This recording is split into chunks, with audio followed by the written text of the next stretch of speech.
Bonjour à tous, aujourd'hui c'est moi qui choisis le sujet et le sujet est changer d'âme. Première question, pourrions-nous avoir une rapide définition de l'âme, c'est-à-dire savoir ce qu'elle est exactement? Par définition, l'âme, c'est ce qui nous anime. Ce mot, âme, est issu de deux mots latins qui sont animus et anima. Animus signifie l'esprit, anima, c'est la force vitale, c'est le souffle de vie. Bon.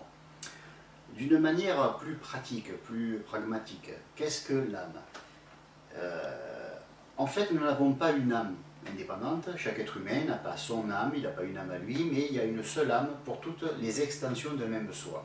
Autrement dit, notre individualité, ce que nous sommes d'une manière globale, générale, notre être multidimensionnel, qu'on appelle le soi en psycho, a une âme. Voilà. Il est animé de certaines intentions, etc.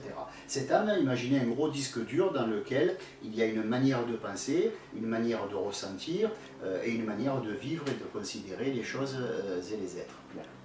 Donc l'âme, ce qui nous anime, animus anima, et l'esprit, la force vitale, autrement dit, on va dire que je suis relié à un disque dur. Dans ce disque dur, il y a on va dire la mission de chaque extension d'un même soi, il y a une âme par soi donc j'ai accès à l'âme générale, à l'âme du soi. Dans ce disque dur, on va dire que j'ai quelques clusters pour moi, ou on va dire que j'ai 10 émaux d'enregistrer, donc il y a ma façon de penser, ou du moins la façon de penser dont le soi aurait aimé que le soi aurait aimé que j'ai et que je conserve, ce que je suis venu faire, ma mission, tout est inscrit là-dedans, tout ce que ça enregistre aussi tout ce que je vis, etc.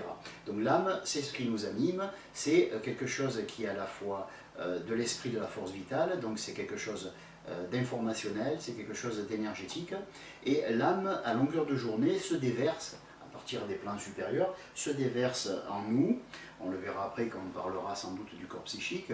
Elle se déverse en nous et autour de nous, elle rayonne. C'est ce qui crée ce qu'on appelle le champ énergétique et informationnel.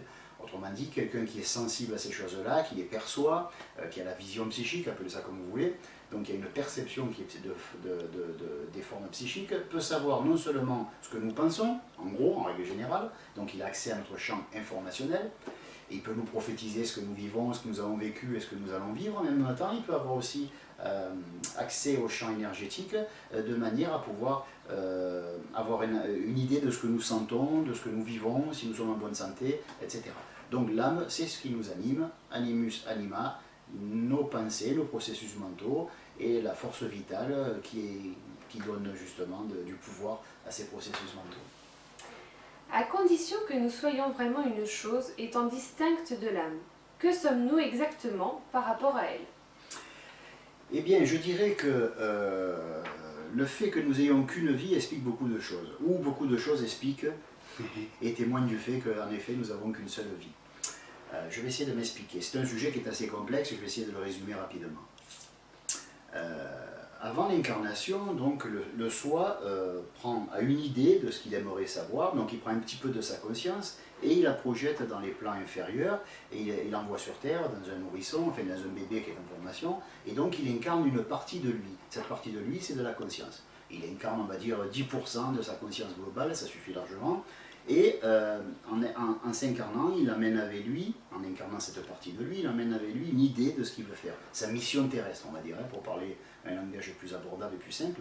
Donc, au moment où l'enfant naît, il y a un petit peu de la conscience du soi, donc ce n'est pas le soi en entier, mais un petit peu, on appelle ça une extension, c'est comme une extension de lui-même. On préfère dire extension que morceau ou bout, parce qu'il n'y a pas de coupure, c'est insécable comme portion. C'est-à-dire que c'est comme si ma main allait un peu plus loin, mais elle est toujours reliée à mon avant-bras, à mon bras, à mon épaule, à mon corps, etc. Donc nous sommes des extensions d'un soi, le nôtre.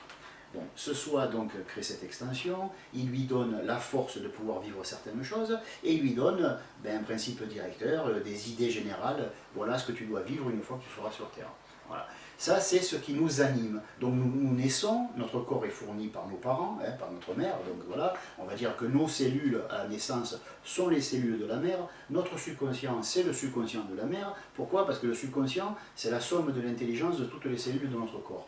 Nécessairement, si notre corps physique est offert par papa et maman, et en particulier maman, nécessairement nous partageons le subconscient de maman. Donc tant que nous sommes petits et jusqu'à environ l'âge de 6-7 ans, on va dire 7 ans pour faire simple, nous avons le même subconscient que maman. À partir de 7 ans, à ce moment-là, il se passe certaines choses, je ne vais pas rentrer là-dedans, ça nous mènerait trop loin, mais on va dire que certaines glandes s'arrêtent de fonctionner ou se mettent en sommeil, d'autres glandes se mettent en activité, ce qui fait que nous commençons à nous former notre propre personnalité. Mais on va dire qu'au départ, non seulement notre corps c'est celui de maman, notre subconscient c'est celui de maman, la conscience, c'est celle de notre soi, et c'est un petit bout, et en plus nous sommes animés par des intentions, des idées qui ont été programmées par le soi à la naissance. Donc autant dire que les quelques 7 premières années, nous sommes personne. Nous sommes une extension de notre soi, nous sommes quelque chose d'animé, nous sommes des idées, une force qui anime tout ça.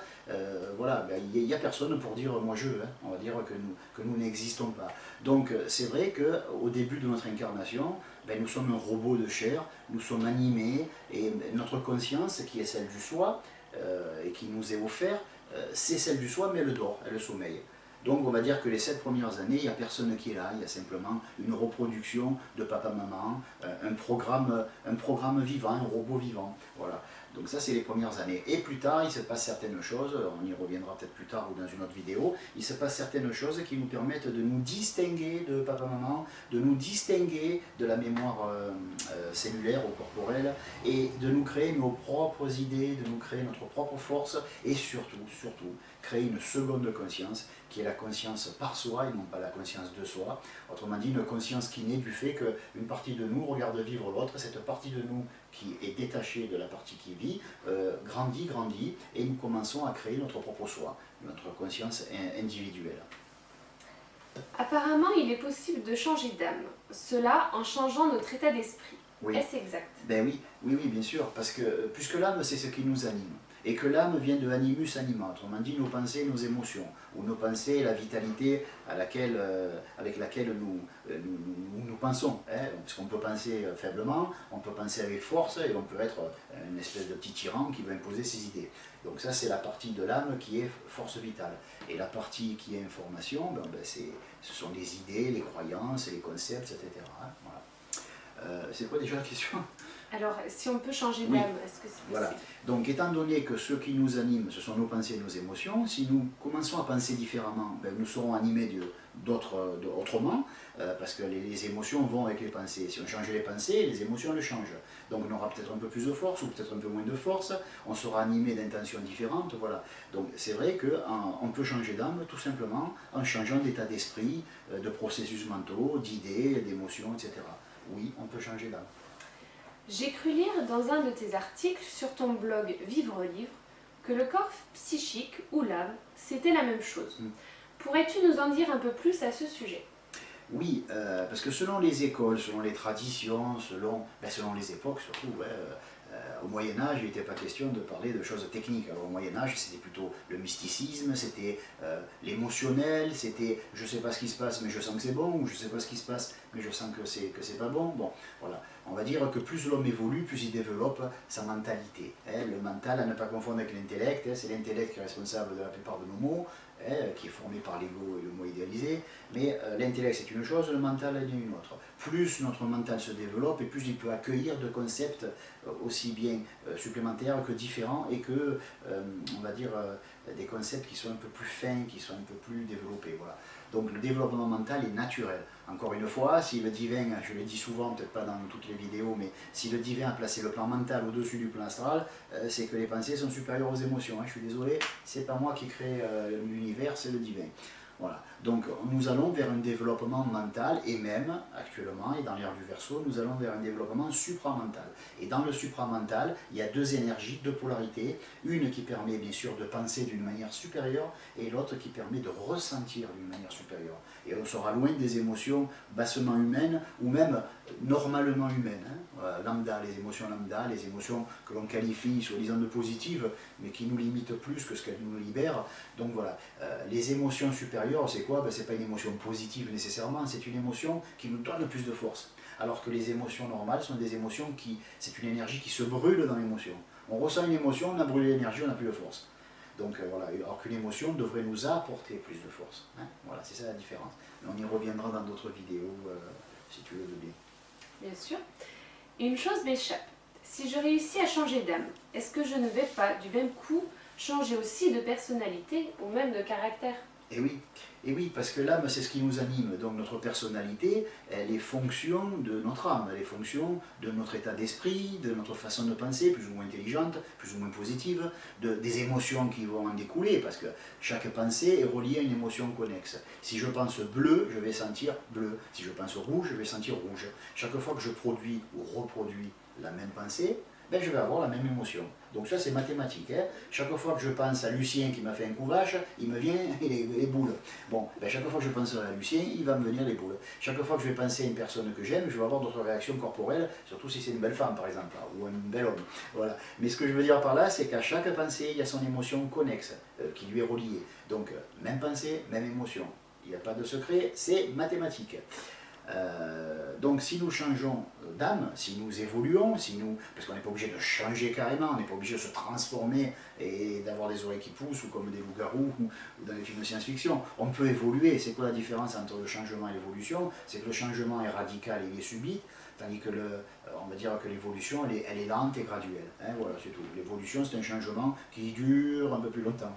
Et le changement c'est une évolution rapide. Hein. Voilà. Donc si je change d'âme, je vais changer de personnalité, nécessairement. Et comme mon caractère, qu'est-ce que c'est le caractère? Nous avons une personnalité. Le caractère, c'est la modalité d'expression de la personnalité. C'est-à-dire j'ai une personnalité X ou Y.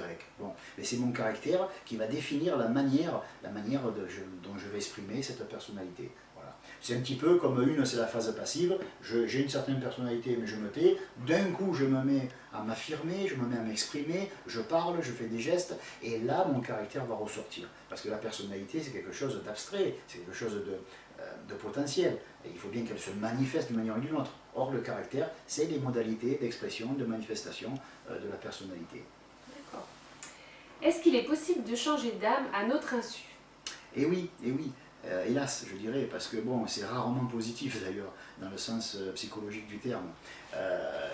Il m'arrive un événement fâcheux, je suis choqué, j'ai un accident, je perds un être cher. Bon, ben, évidemment, je ne vais pas continuer à penser comme je pensais avant. Tous ces chamboulements vont faire que mon rythme va devenir saccadé, va être arythmique, parce que je ne vais plus vivre de la même façon, je ne vais plus penser de la même façon. J'ai perdu un être cher, j'ai eu un accident, je suis blessé, je suis sur un lit d'hôpital, grabataire, handicapé, que sais-je. Bon.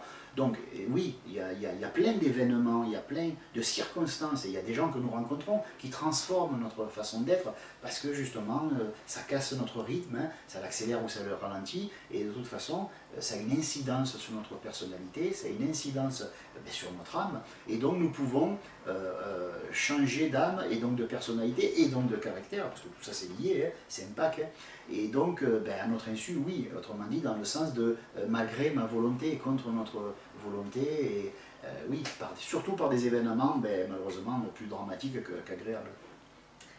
Il est question de changer d'âme, ok, mais peut-on affirmer ici que ce changement est toujours ou nécessairement positif? Il peut être, c'est un petit peu la suite logique de la première question, je dirais, donc je vais faire la suite logique en termes de réponse. On peut changer d'une manière active et passive. Alors active positive, passive négative, de polarité. C'est-à-dire que par exemple je fais l'effort de m'améliorer. Bon, généralement il faut être con pour faire un effort pour devenir moins bon. Hein. Voilà, donc généralement si je fais un effort dans le but de m'améliorer, on va supposer que, à moins que j'ai vraiment fumé ou que j'ai fumé la moquette ou quoi, je vais faire une amélioration positive. Donc dès l'instant où c'est volontaire et que c'est fait sciemment, que c'est fait en conscience, l'amélioration va être généralement positive. Maintenant, si je ne fais pas esprit de changer, s'il m'arrive un événement qui me traumatise, je vais changer aussi, mais ce changement ne va pas être une évolution. Donc la différence entre les deux, c'est qu'un va être une évolution, c'est une marche en avant, et l'autre va être une involution, c'est un retour en arrière, c'est une baisse de fréquence, c'est revenir à des niveaux qui étaient ceux peut-être quand nous avions 10-12 ans. Voilà.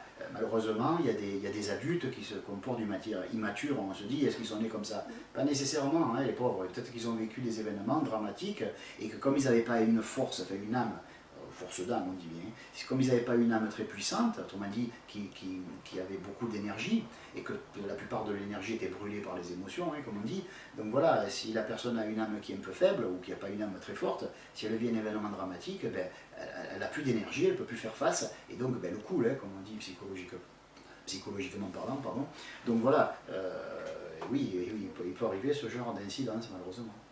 Alors, avant d'en terminer avec ce sujet, et en attendant les éventuelles questions de nos vidéo-auditeurs, pourrais-tu nous donner quelques éclaircissements de plus ou peut-être une astuce ou deux afin que nous puissions nous aussi changer d'âme?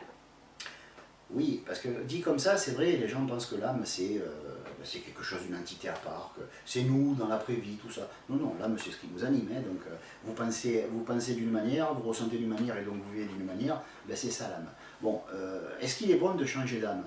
Je ne sais pas, si vous aimez ce que vous êtes, je vous conseillerais plutôt de l'améliorer, parce qu'on n'est jamais, jamais au top, on n'est jamais parfait. Donc maintenant, si vous n'aimez pas du tout ce que vous êtes, et si vous pensez que c'est injustifié ce que la vie vous a fait devenir quelque part, bon, ben, prenez votre courage à deux mains, plutôt que de vous complaire dans le négatif et de passer en revue toutes les raisons que vous avez d'être malheureux, ben, créez des raisons de ne plus l'être malheureux. Ou, dans le mieux, de créer des raisons pour être heureux. Voilà, donc comment on s'y prend? Ben, simplement, observez-vous penser. Repérez chaque fois que vous pensez quelque chose de négatif. Vous verrez que l'émotion qui est conjointe, elle est négative aussi. Et vous verrez que ce que vous allez vivre est négatif. Nous sommes des aimants.